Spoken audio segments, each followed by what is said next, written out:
Chapter 28, Unity in Diversity. In our efforts in behalf of the multitudes dwelling in cities, we must try to do thorough service. The work in a large center of population is greater than one man can successfully handle. God has different ways of working, and He has different workmen to whom He entrusts varied gifts. One worker may be a ready speaker, another a ready writer, another may have the gift of sincere, earnest, fervent prayer, another the gift of singing, another may have special power to explain the Word of God with clearness, and each gift is to become a power for God because He works with the laborer.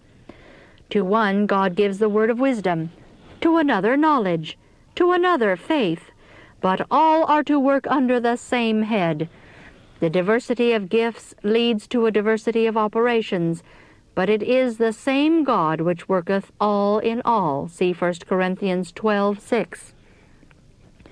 The Lord desires His chosen servants to learn how to unite together in harmonious effort. It may seem to some that the contrast between their gifts and the gifts of a fellow laborer is too great to allow them to unite in harmonious effort. But when they remember that there are varied minds to be reached, and that some will reject the truth as it is presented by one laborer, only to open their hearts to God's truth as it is presented in a different manner by another laborer, they will hopefully endeavor to labor together in unity. Their talents, however diverse, may all be under the control of the same Spirit. In every word and act, kindness and love will be revealed, and as each worker fills his appointed place faithfully, the prayer of Christ for the unity of His followers will be answered, and the world will know that these are His disciples. In loving sympathy and confidence, God's workers are to unite with one another. He who says or does anything that tends to separate the members of Christ's church is counterworking the Lord's purpose.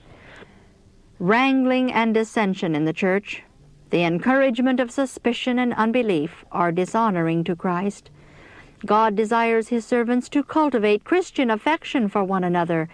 True religion unites hearts not only with Christ, but with one another in a most tender union. When we know what it means to be thus united with Christ and with our brethren, a fragrant influence will attend our work wherever we go. The workers in the large cities must act their several parts, making every effort to bring about the best results.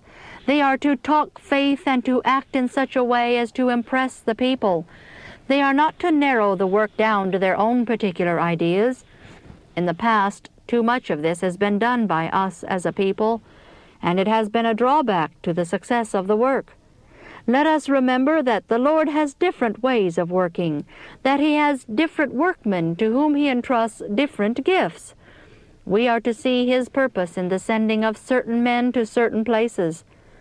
A little longer will the voice of mercy be heard. A little longer will be given the gracious invitation, "If any man thirst, let him come unto me and drink." See John 7:37. God sends His warning message to the cities everywhere. Let the messengers whom He sends work so harmoniously that all will take knowledge that they have learned of Jesus.